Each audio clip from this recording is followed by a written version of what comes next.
نماز تراویح نماز تہجد ہی کو کہا جاتا ہے یا یہ الگ سے ایک مستقل نماز ہے؟ کچھ حضرات وہ ہیں جو اس نماز تراویح کو تہجد کا نام دے کر اس کو الگ سے جو اس کی حیثیت ہے اس سے خالی کر رہے ہوتے ہیں اور اس سے جدا کر رہے ہوتے ہیں، اور کچھ حضرات تو وہ ہیں جو سرے سے نماز تراویح کا انکار کر کے اس کو کوئی مستقل نماز ہی نہیں مانتے، بلکہ وہ کہتے ہیں کہ یہ تو کوئی معاذ اللہ نماز ہے ہی نہیں، اگر یہ ہے تو یا تو یہ تہجد ہے یا پھر سرے سے کوئی نماز نہیں ہے۔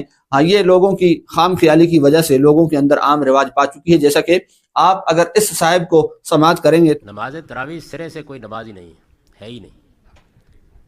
کیا مطلب؟ سرے سے کوئی نماز ہی نہیں ہے۔ اب جاوید احمد غامدی صاحب ان شخصیات میں سے، ان لوگوں میں سے ہے جو منکرین حدیث کے گروہ میں سر فہرست جن کا نام آتا ہے۔ یہ وہ شخص ہیں جو حدیث پاک کا ڈنکے کی چوٹ پہ معاذ اللہ انکار کرتے ہوئے نظر آتے ہیں، اور اس قسم کی سوچ رکھنے والے، اس قسم کے نظریات رکھنے والے اور بھی اس کے بہت سارے افراد موجود ہیں۔ بہرحال